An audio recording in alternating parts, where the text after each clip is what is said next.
Good morning students, class +2 chemistry. देखिए, हमने कल जो लेंथेनॉइड कॉन्ट्रैक्शन डिस्कस किया था उसी का अगला पार्ट आता है आपका एक्टिनोइड कॉन्ट्रैक्शन। एक्टिनोइड कॉन्ट्रैक्शन बिल्कुल सिमिलर होता है आपका लेंथेनॉइड कॉन्ट्रैक्शन के। आप लेंथेनॉइड कॉन्ट्रैक्शन और एक्टिनोइड कॉन्ट्रैक्शन दोनों सिमिलर होने के कारण हम आपको एक्टिनोइड कॉन्ट्रैक्शन नहीं करवा रहे हैं। अगर फिर भी आपको कोई प्रॉब्लम रह जाती है एक्टिनोइड कॉन्ट्रैक्शन के अंदर तो आप बोल दीजिएगा, हम आपको एक्टिनोइड कॉन्ट्रैक्शन की भी वीडियो भेज देंगे। आज हम डिस्कस करेंगे अपना अगला टॉपिक पोटेशियम डाइक्रोमेट। देखिए, बहुत इंपॉर्टेंट टॉपिक होता है। इस प्रकार के क्वेश्चन आपके 5 मार्क्स के पूछे जाते हैं पेपर के अंदर। इसका फॉर्मूला होता है आपका K2Cr2O7 होता है।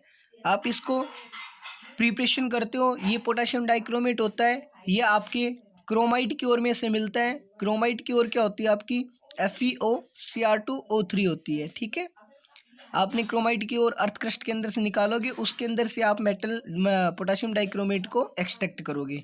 तो इसके एक्सट्रैक्शन के क्या स्टेप्स होते हैं तो देखिए, सबसे पहले आप क्या करते हो कि जो क्रोमाइट होती है उसको आप कन्वर्ट करते हो किसके अंदर, सोडियम क्रोमेट के अंदर। किसके अंदर कन्वर्ट करते हो, सोडियम क्रोमेट के अंदर।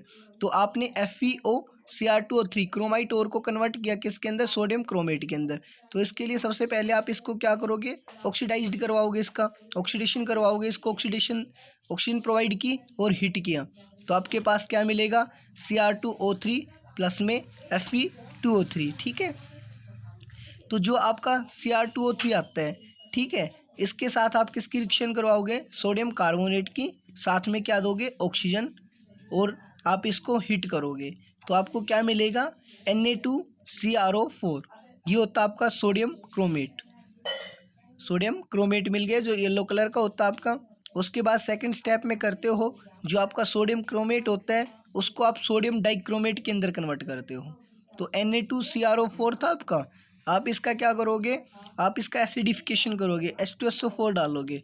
जैसे सल्फ्यूरिक एसिड डालोगे आप और इसको हीट करोगे तो Na2Cr2O7 के अंदर सोडियम डाइक्रोमेट के अंदर चेंज हो जाएगा। प्लस में आपके साइड प्रोडक्ट Na2SO4 प्लस में H2O मिल जाएंगे आपको।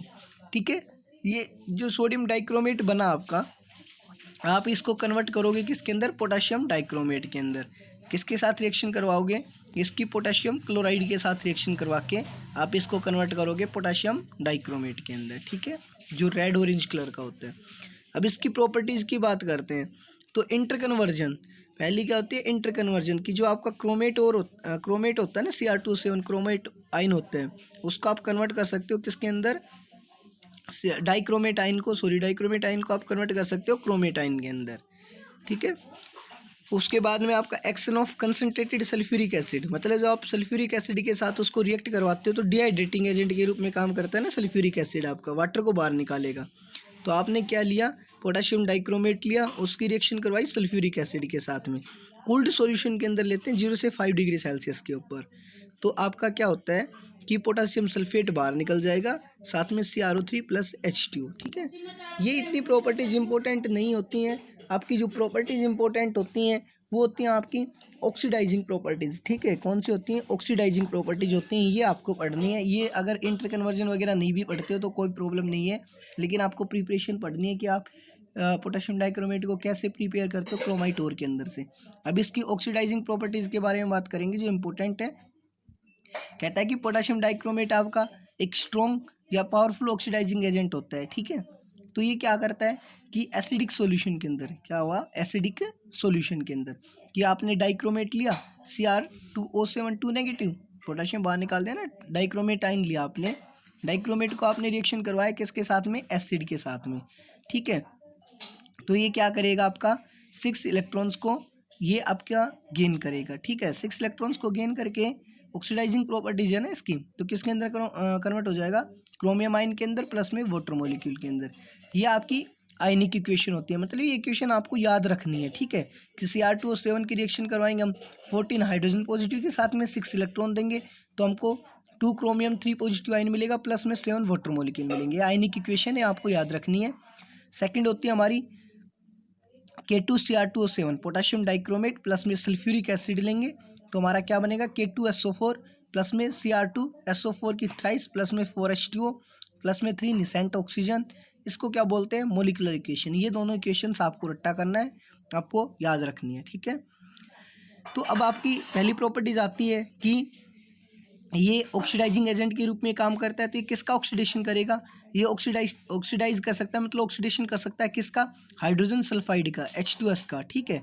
किसके अंदर कन्वर्ट करता है इसको, सल्फर के अंदर। तो आपने पोटेशियम डाइक्रोमेट लिया, ठीक है, साथ में सल्फ्यूरिक एसिड ली, मतलब ये हम मॉलिक्यूलर रिएक्शन लिख रहे हैं जो हमने कहा था ना आपको याद करनी है, आयनिक और मॉलिक्यूलर रिएक्शन आपको याद करनी है। तो हमने मॉलिक्यूलर इक्वेशन के फॉर्म में दिखाया इसको पहले। तो आपने मॉलिक्यूलर इक्वेशन को लिखा जो आपकी क्या थी, K2Cr2O7 प्लस में 4H2SO4 gives us K2SO4 plus में Cr2SO4 की थ्राइस प्लस में 4H2 प्लस में 3 नेसेंट ऑक्सीजन। ये आपको UQ लिखनी है। फिर उसके बाद जो आपको ऑक्सीडाइजेशन करवाना है जिसका, उसको लिखोगे H2S। तो ऑक्सीडाइजेस कर रहे हैं ना हम H2S का, मतलब H2S का हम हाइड्रोजन सल्फाइड का ऑक्सीडेशन कर रहे हैं। तो इसके अंदर आप क्या प्रोवाइड करवाओगे, ऑक्सीजन प्रोवाइड करवाओगे। आपने ऑक्सीजन दी तो क्या बनेगा, हाइड्रोजन प्लस में आपको क्या किसके अंदर कन्वर्ट करना था, सल्फर के अंदर। तो प्लस में सल्फर प्लस वाटर बन गया आपका, ठीक है।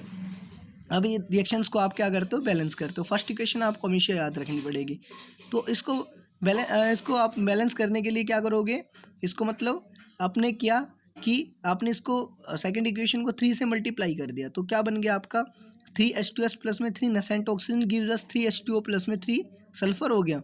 अब आपका 3 नेसेंट ऑक्सीजन, मतलब यहाँ पे आपको देखो रिएक्शन लिखने का तरीका मैं आपको बता देता हूँ पहले कि आपको रिएक्शन लिखने का तरीका क्या होता है। सबसे पहले तो आप जो मॉलिक्यूलर इक्वेशन आपको बताई गई है आप उसको लिखोगे, ठीक है। उसके नीचे लिखोगे जिस रिएक्शन का आपको ऑक्सीडेशन करना है उसको लिखोगे, ठीक है। उसके बाद आपको क्या करना है कि उनके अंदर नेसेंट ऑक्सीजन और करना है उसको लिखो और उसमें नेसेंट ऑक्सीजन को ऐड करो। आपको ध्यान रखना है जितने नेसेंट ऑक्सीजन मॉलिक्यूलर इक्वेशन में लॉस हुए हैं उतने ही ऑक्सीडेशन वाली रिएक्शन में गेन होने चाहिए। इसलिए इक्वेशन सेकंड को 3 से मल्टीप्लाई करें, मतलब जो फर्स्ट एग्जांपल दिया ना आपको कि हमको नसेंट ऑक्सीजन की वैल्यू इक्वल करने के लिए क्या करने के लिए, नसेंट ऑक्सीजन की वैल्यू जो मॉलिक्यूलर इक्वेशन के अंदर आपकी नसेंट ऑक्सीजन की वैल्यू है ना, वही वैल्यू आपकी किसके अंदर होनी चाहिए, जिस इक्वेशन का आप ऑक्सीडेशन कर रहे हो, जिस सब्सटेंस का आप ऑक्सीडेशन कर रहे हो उसके लिए जो केमिकल रिएक्शन आई है।